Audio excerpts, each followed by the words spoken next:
Primero hablamos del aparato fonador, o sea, las partes del cuerpo que usamos para producir los sonidos. Esta información viene del capítulo 4 del libro por Dalmor, pero hay más partes del cuerpo en el libro que aquí. Solamente quiero que ustedes memoricen estas partes. Empezamos a la izquierda. Los labios, pues es obvio, pero tenemos los labios superiores y los labios inferiores. Igual con los dientes, tenemos dientes superiores y dientes inferiores. Luego tenemos los alvéolos. I'm going to speak in English just for a moment here. For those of you who have not had any experience with phonetics before, I'd like you to do me a favor. Put your tongue on the back of your teeth for a moment. Now, move your tongue back just a little bit, and you should feel a bony ridge right there. That bony ridge is called los alvéolos in Spanish.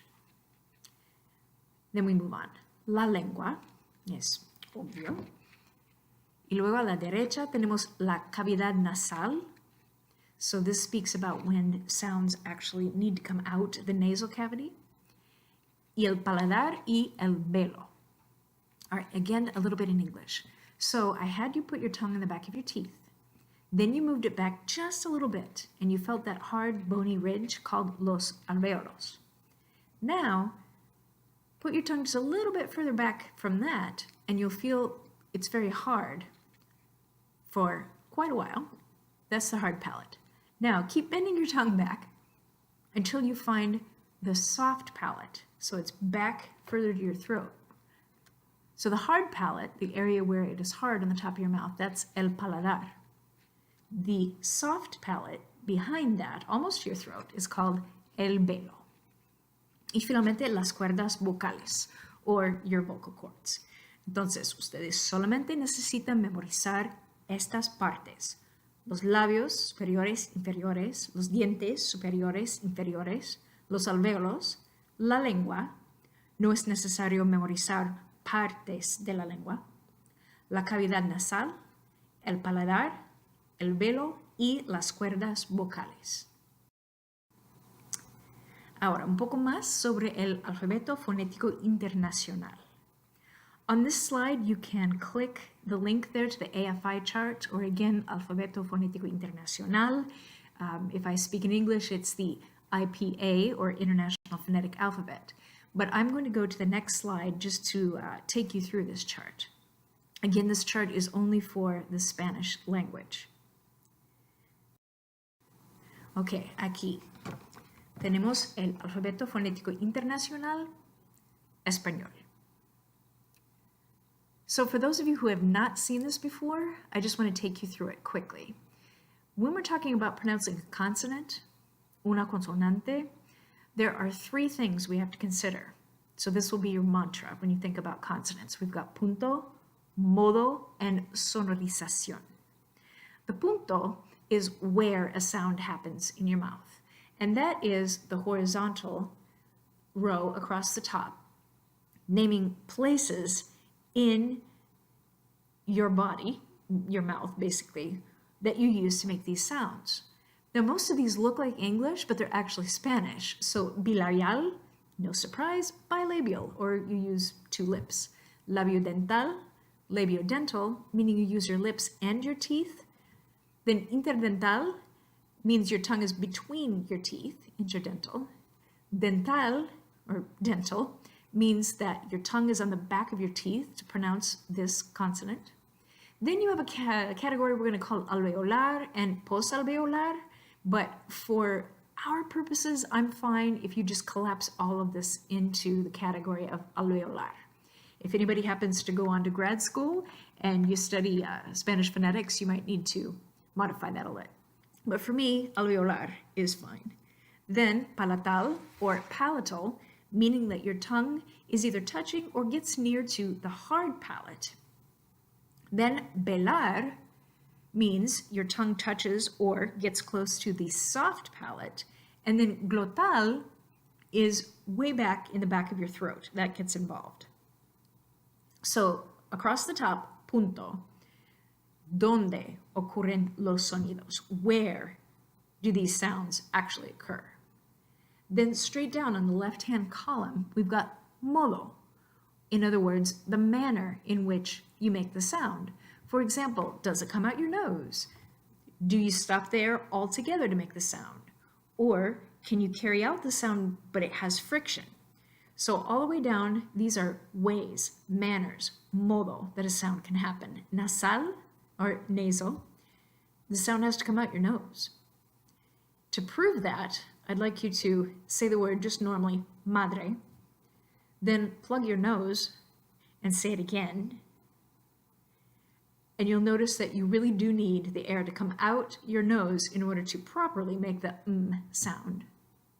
Then occlusiva is either called a stop or an occlusive in English. What this means is to pronounce the sound, you stop the air altogether and then make the sound as you release the air. I'm going to illustrate all of these in a moment. Then fricativa is a sound or a consonant that you can hold out that sound, but there's friction, like the F sound. Then africada in English is affricate, and this is a combination of a stop and a fricative. So just right now I'm having you know the definitions of these. We'll put it into practice soon. But un sonido o una consonante africada es la combinación de un oclusivo y un sonido fricativo. Then you have your two sounds that you associate with the single R and the double R in Spanish. So the vibrante múltiple is your rolled R, your R. Then your vibrante simple is your regular one R, like pero. So vibrante múltiple, perro, vibrante simple, pero. Then finally we have a category called lateral. But to be honest, I'm okay with you calling, there's only one sound in this entire row, the L sound, and I am fine with you calling that a fricative sound. But to be technical, lateral means that the air comes out both sides of your tongue. So if you just hold out the sound ul, the L, ul, you can feel that air would come out either side of your tongue. So across the top, punto, where does it happen? Down the line vertical on the left, modo, how does it happen? So let's put this into practice. We have a bilabial nasal sound. So where does it happen? Bilabial. You have to use both of your lips. How does it happen? Nasal. The sound has to come out your nose to make it. So you have the in madre. Then still in the nasal row, but over to the alveolar column, you have the n sound, as in nada. What that means is the sound still has to come out your nose, but your tongue is touching or getting close to your alveolus, the alveolar ridge right behind your teeth.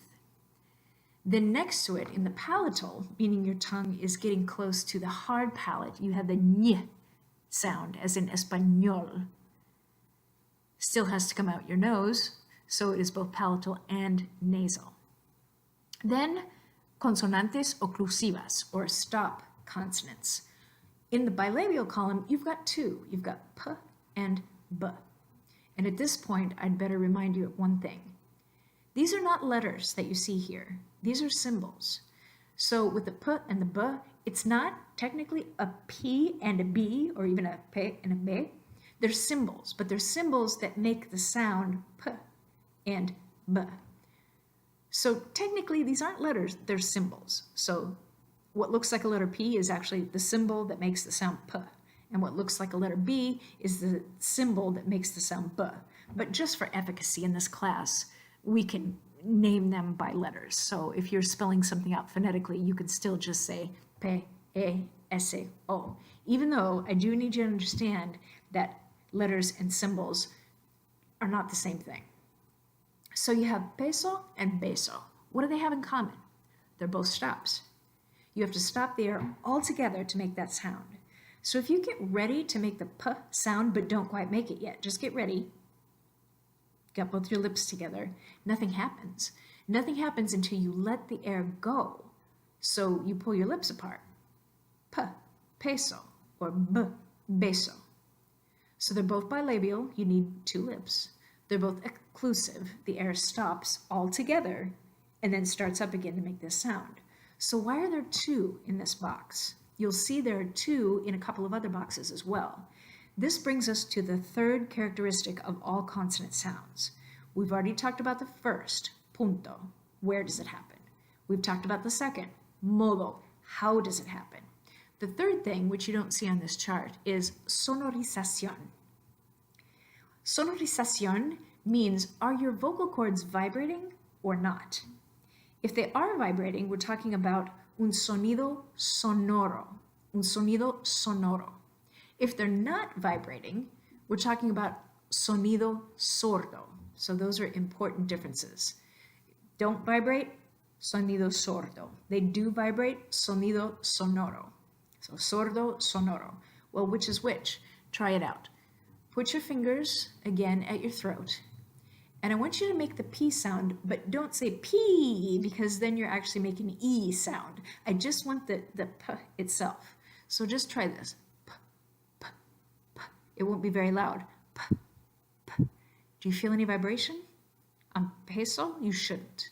Now try the B and do the same thing again. Don't hold out the vowel, but just the B sound. So B, B, B.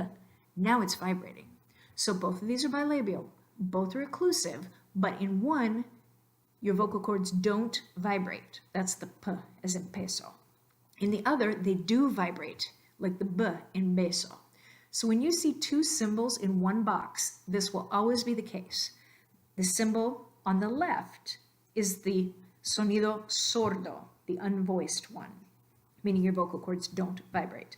The one on the right means your vocal cords do vibrate, el sonido sonoro. So you've got peso, beso. This is the same thing with the dental sounds T and D. Tiene, with the T, you should not have any vibration. So that is un sonido sordo. With the D, like in diente, that is a sonido sonoro, meaning your vocal cords do vibrate. So again, the T and the D, both dental, meaning your tongue is on the back of your teeth. They're both occlusive, meaning you can't really make this sound until you stop the air and let it go again. The difference between the two is that T, sonido sordo, your vocal cords don't vibrate, and D, sonido sonoro, your vocal cords do vibrate. Then go over to K and G. Same story. They both happen at your soft palate. Your tongue is coming close to or touching your soft palate in K and G. They're both occlusives in that the air completely stops. Then you let it go and make the sound. But the difference, K is in casa. So again, that's not the letter K. It's the symbol that goes K. The casa, vocal cords don't vibrate. So sonido sordo. With the G, they do vibrate. Sonido sonoro. Then fricativa, consonante fricativa. This means you can hold out this sound, but there's friction there. So we don't have any bilabial fricatives yet. We have labiodental fricatives though. So if you make the F sound like in frijoles, hold it out for a while. Well, it's obviously fricative. You can hold it out, but there's friction. But what does it mean to be labiodental? Feeling yourself make that sound, the F sound, are you using the top teeth or bottom teeth? And then are you using the top lip or bottom lip? You should be using your top teeth, but your bottom lip. There's only one sound in that box, and it is sordo. So your vocal cords don't vibrate there. So with the F in frijoles, where does it happen? Between your lips and your teeth, specifically your bottom teeth. I'm sorry, your top teeth and your bottom lip. How does it happen? It's a fricative. You don't have to worry about whether it is sonido sordo or sonido sonoro. You don't have to worry about vocal cords here because there are no two symbols in the same box. That's the only time you have to worry about that. Then we're going to kind of skip over the next thing because we're only going to discuss it when we talk about Spain Spanish, Castellano. Then in the alveolar fricative box, so across the top, alveolar, down the side, fricativa, you get this symbol s, siesta. Now, there is a z sound and a sh and a zh sound, but we're not going to worry about those right now. All you need to know in this box for now is the S sound, alveolar, fricativa, and it goes s. Then the palatal means your tongue is getting close to the hard palate. You've got y as in yeso, so it's palatal, fricative.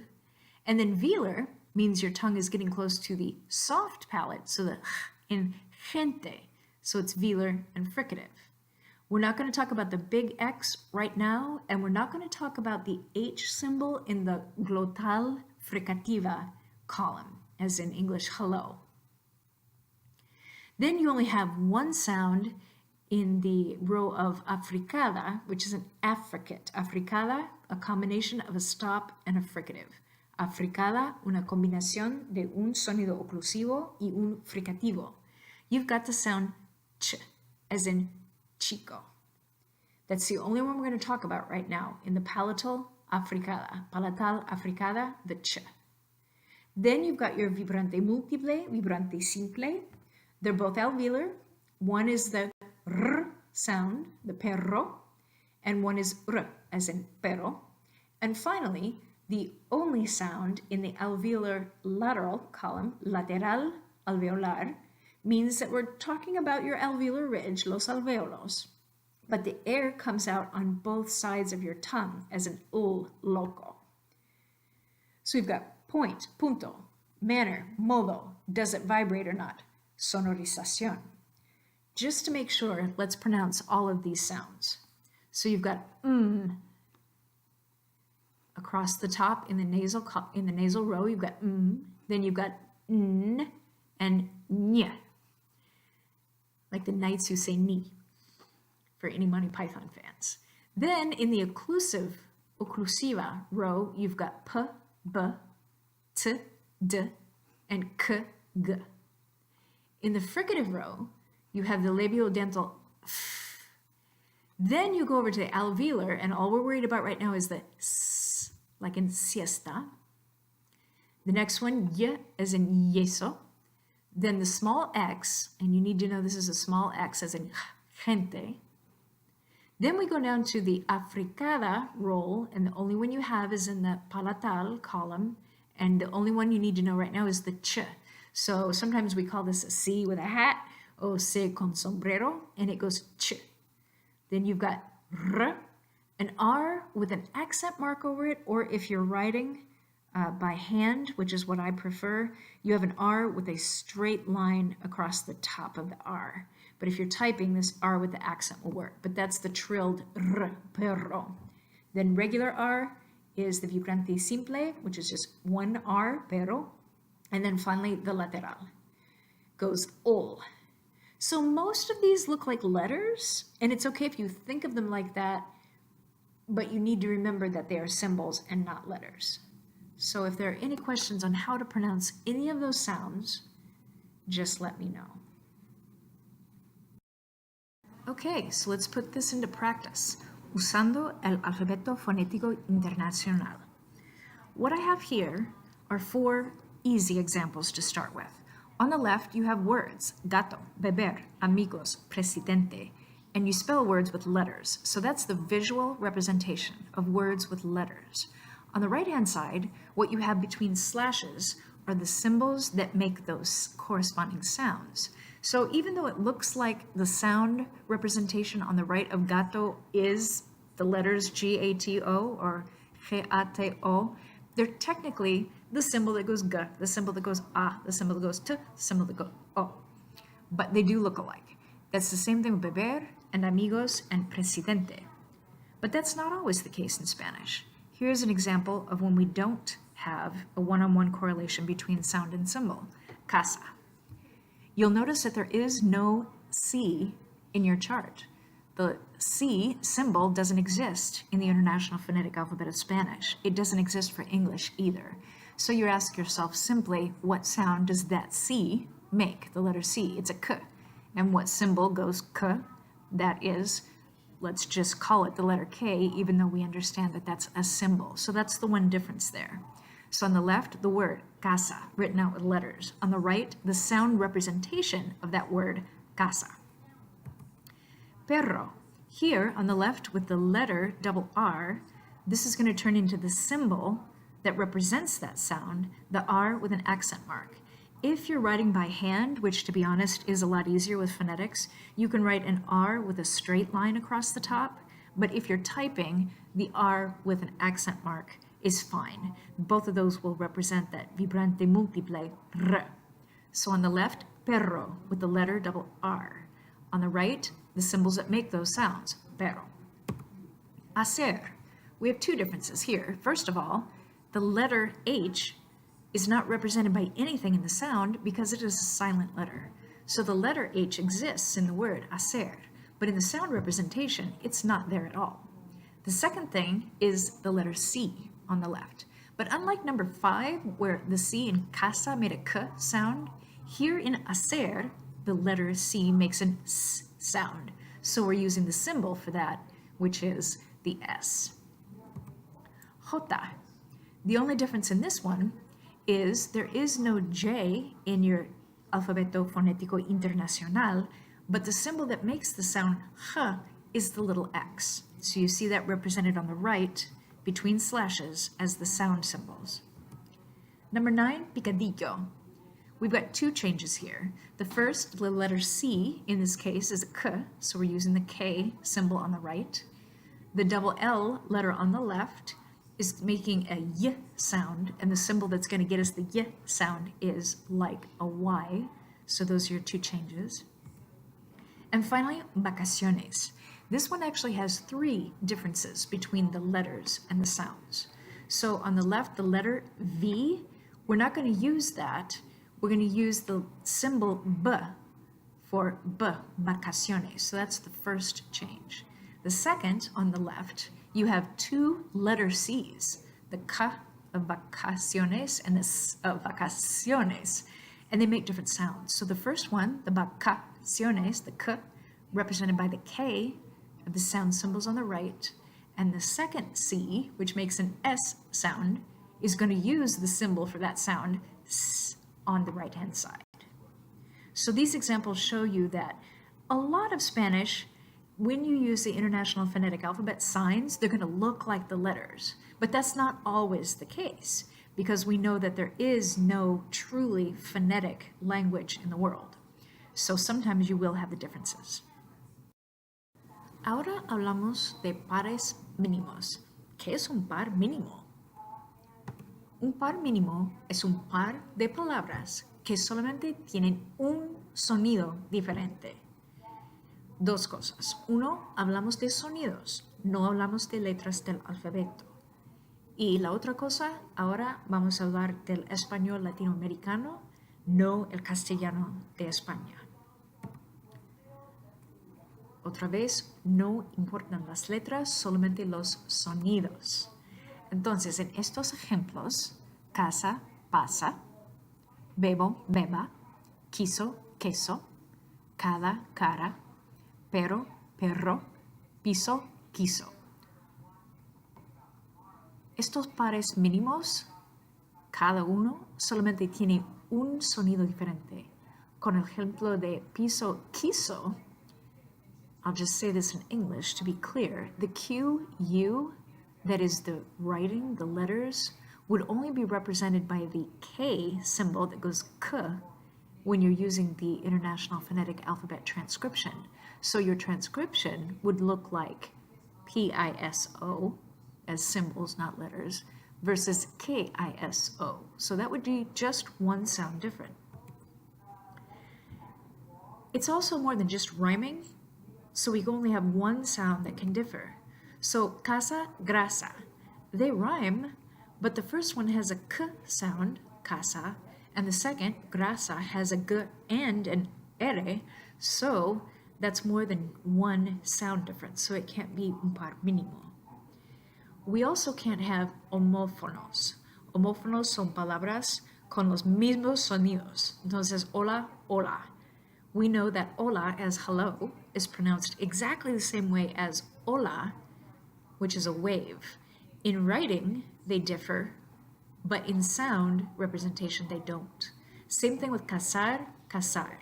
In Latin American Spanish, those are pronounced identically. Just a side note, which we'll get to when we talk about dialects, in the Castellano dialect of Spain, those would be a minimal pair because the first would be pronounced casar and the second one cazar. But in Español Latinoamericano son un par mínimo. Lo mismo con cayó y cayó. Son homófonos, entonces no hay diferencia, entonces no es un par mínimo. Y en inglés, pares mínimos en inglés? Well, if you remember what we said before about the poor correspondence between sound and letter in English, you can imagine these are going to get a lot more difficult in English than they would be in Spanish. So book, look. They only differ by one letter, don't care. Do they only differ by one sound? Yes, b and l. The rest of it's the same, uk, uk. What about house, mouse? Yes. What about sad, mad? Yes. Those are pretty easy. But what about thigh, thy? We haven't talked about some of these sounds, but they really are a minimal pair. The only difference is the sound th in thigh, which doesn't vibrate your vocal cords, and the sound th as in thy, which does let your vocal cords vibrate. Book, back, yes. Rough, cuff, yes. They look nothing alike, but if you write them out phonetically, they do differ in only one sound. You don't have to worry about English minimal pairs for this class, but it's kind of a fun challenge. Those of you who took the sociolinguistics class have seen these before. So it's tricky, like with boot and book, they're only one letter off, but they're more than one sound off. You've got oo versus boot, book, and then you've got the T and the K, so those differ in more than one way. You can see the same with head and bead, and do and so. Not only are the d and the s different, the letter O has two completely different pronunciations here, oo and do and o as in so.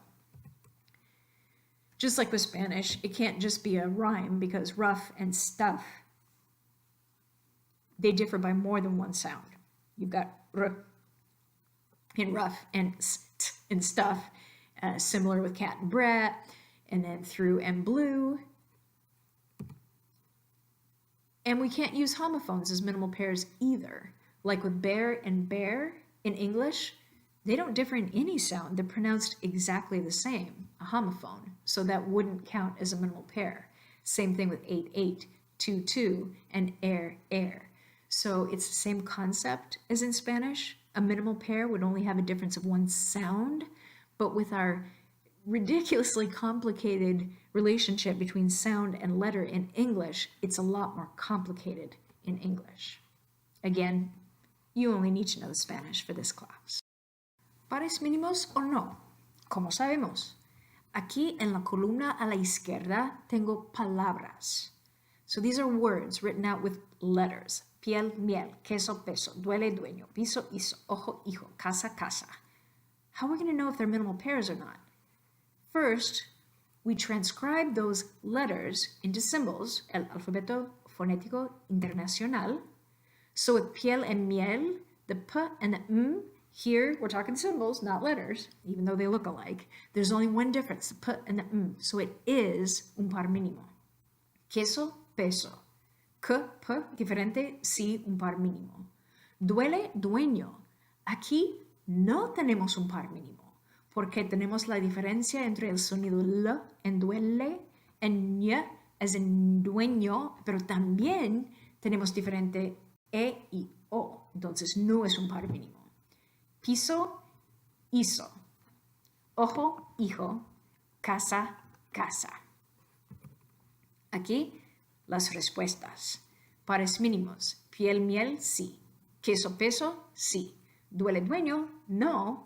Piso, hizo, sí. Ojo, hijo, sí. Pero casa, casa, no, porque no hay ninguna diferencia. Ok, aquí tenemos la segunda tarea. Your second homework can be found on Blackboard, tarea 2.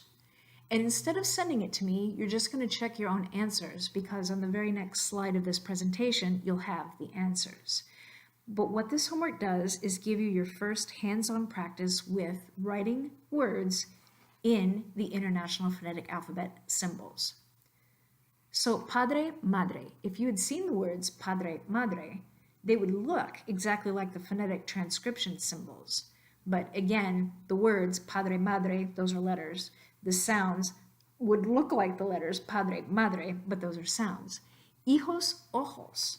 If you're talking about children, hijos, you're talking about the letter J, but the sound ch, which is represented by an X. The same thing with the word for eyes. It's written with a J, ojos, as a letter, but X as a sound.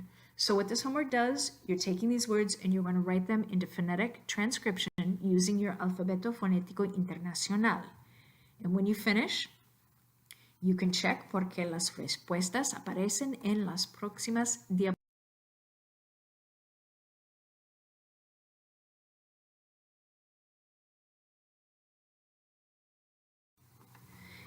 This is only an optional assignment if you'd like a little bit of a challenge. These are trying to figure out whether two words are minimal pairs in English. But again, for this class, you only need to know Spanish. But if you want to do this, you can check your answers on the very next slide. And that is the end of this presentation.